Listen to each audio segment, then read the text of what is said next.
What is the hardest difficulty in Terraria? Well, in the original version of Terraria, there was only one game mode, which has become to be known as Classic. In 1.3, a new game mode, known as Expert, was introduced. It was a lot tougher, and many people would consider you a pro if you beat it. However, what if there was another way you can make the game harder? How about trying to beat the game without dying once? Terraria is a game with a metric ton of ways to kill you. So trying to beat the game without dying once is an insane feat for most players. So, in 1.3, the hardest difficulty could be considered an expert world with a hardcore character. I personally have beaten the game in hardcore on expert, but in 1.4.4. You can see that video if you were to look on my channel.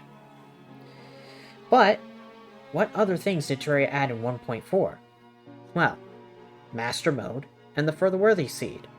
To summarize, Master Mode makes enemies a lot tougher, and Further Worthy puts them on anabolic steroids. Master Further Worthy, now known as Legendary, is tough, but with a lot of patience, one can beat this devious game mode, even in hardcore. But a new challenger awaits. In 1.4.4, a few new seeds were added. The Don't Dig Up seed, which is known as Remix, the No Trap seed, and the Get Fixed Boy seed, which is known as the Zenith seed. You can do some research for some of these, but I will explain them along the way. But let's just say that the Zenith seed takes the challenge of Further Worthy and turns it up to 11, boasting changes from all the previous seeds before it. The Zenith seed is an amalgamation of what happens when you pester the Terraria devs to make the game harder. And in this video, I'll be attempting to beat it. Now, before I continue, a few people have beaten the seed and have recorded their triumph, so it is possible. Just very hard.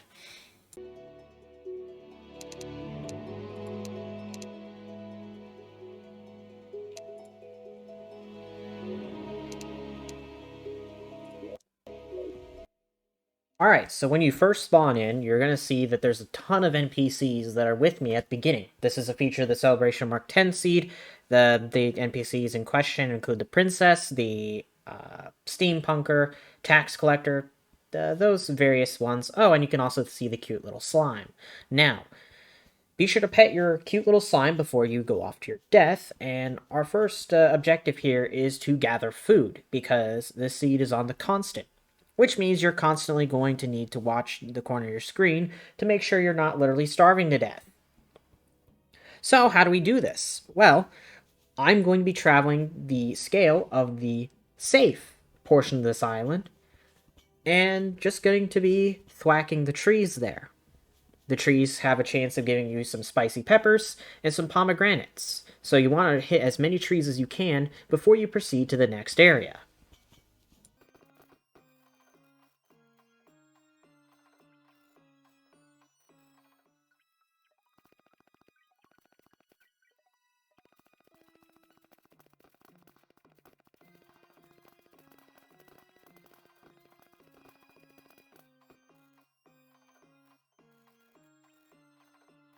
Get the feeling I'm going to be doing this maneuver a lot of times. Now, you're going to be seeing me craft a few things that might make you scratch your head a little bit. Blazing, why are you crafting Ashwood armor? It only gives you 4 defense. 4 defense doesn't really matter in Master Mode Further Worthy, especially when you only have 100 HP. And you'd be correct. Except, Ashwood has a unique set bonus, and this set bonus enables you to drastically reduce the amount of damage you take from lava.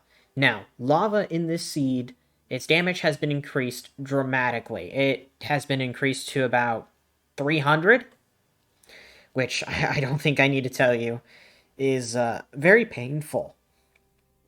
Very, very, very, very painful.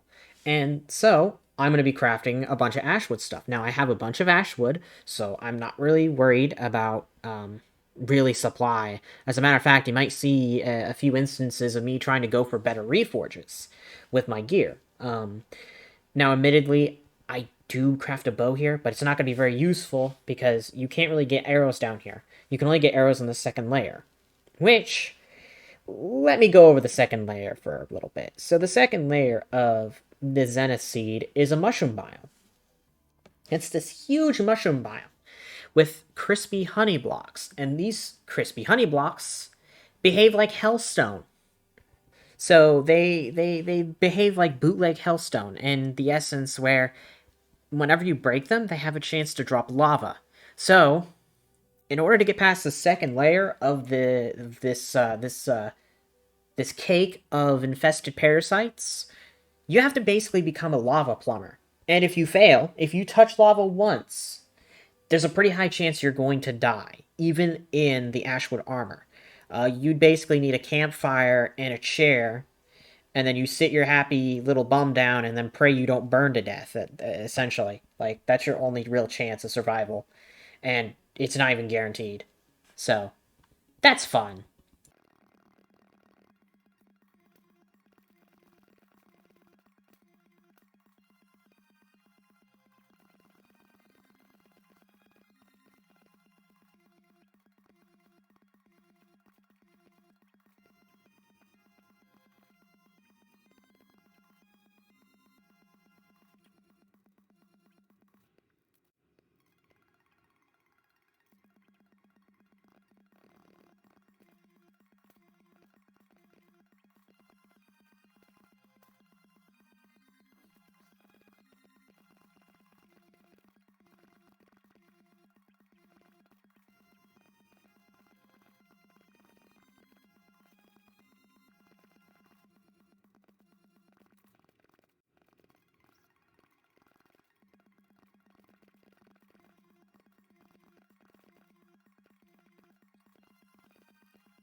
Oop, and would you look at that? All those NPCs that we had at the beginning that were pretty nice NPCs, honestly, you know. Very nice. Oh, as soon as night falls, they all just, explode. Kind of convenient, huh? Not very. So, a strategy that I do try to take advantage of whenever I can is whenever I get a coin portal, I try to get the slime staff. Now, the slime staff is a very powerful weapon for early game in this hellscape because, well, it goes through walls, so you can summon it on top of an enemy to eliminate it, and it's just a little cute little boy that will murder everything in sight for you. So it's very helpful to try and get this item. Unfortunately, I didn't get it in this run, but there are a few others where I do actually get this item, and it is super helpful. But yeah, the NPCs die night one, so don't bother trying to house them or anything of that nature. It's not going to work out in your favor.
Damn it. And the Journey of Action 1, frankly, ends before it even truly begins, in the clutches of a red slime with a very poorly placed attack. I'm gonna be honest with you, a lot of runs ended this way. There was a lot of runs where I didn't even make it to the second layer. I just died to a lava slime because I accidentally poked it with my copper short sword, and then it chose violence and melted me. This is not an easy seed, and frankly, it wants you dead. It just wants you dead. So let's hope that Ashen 2 can step it up and outdo their predecessor.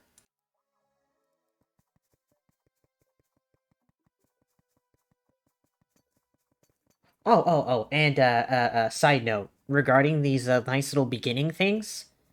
On average, it takes about 20 to 30 minutes to get through and run with the motions of this. I'm going to be speeding up a lot. I'm either going to be just fast forwarding, or I'm just going to straight up be cutting things out, because frankly, it's uninteresting, and yeah. So if something gets cut out, don't worry about it too much. I'm sure it's fine. Oops, did I just die in death so embarrassing that I don't even want to show it on the screen? Yeah, that happens a lot, actually. Anyways, Ashen 3 did have some pretty interesting things occur to this character, and I'll get to those very shortly. But from here on out, just assume that I did the whole, running across hell, cutting things, and stuff like that. It's just gonna save us time in the long run, so I'm just gonna not show that. Trust me, you'll thank me later.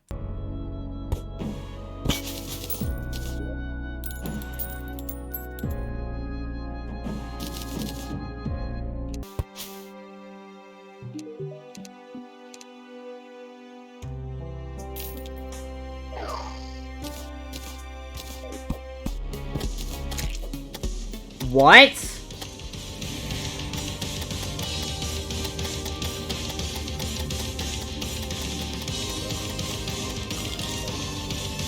I'm fucking dead.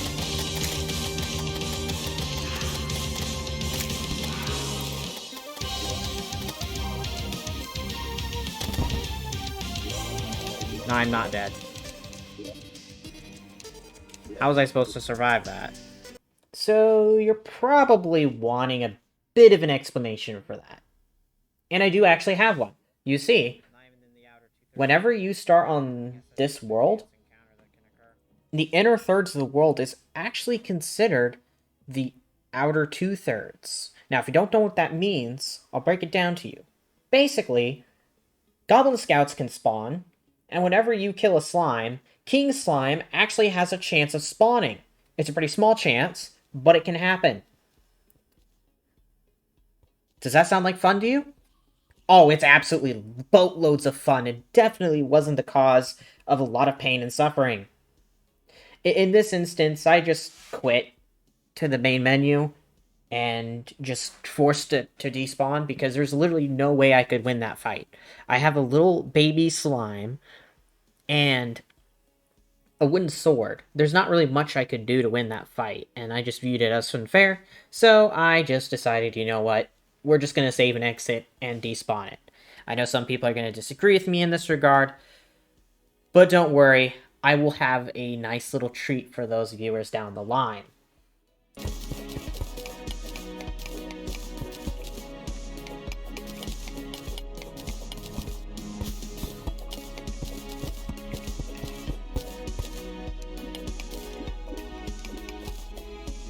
Ah yes, the third layer of this world. It's basically the overworld. It's, cavernous, of course, but that's essentially what it functions as. So, what's here? We got golden chests, we got trees, we got dirt, we got stone, so we can make some furnace and some arrows now. Oh, and we have traps. A lot. And I mean a lot of traps. Because the not trapped seed exists in this seed. And therefore, there's about 5 times more traps than normal. Oh, and a lot of traps are connected to chests that are in houses, in structures, so you thinking that you're going to be safe just because you had a chest in a house, you're not going to be safe. And as a matter of fact, I can actually show that to you relatively quickly here. Just give me a second. And there we go.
I figured.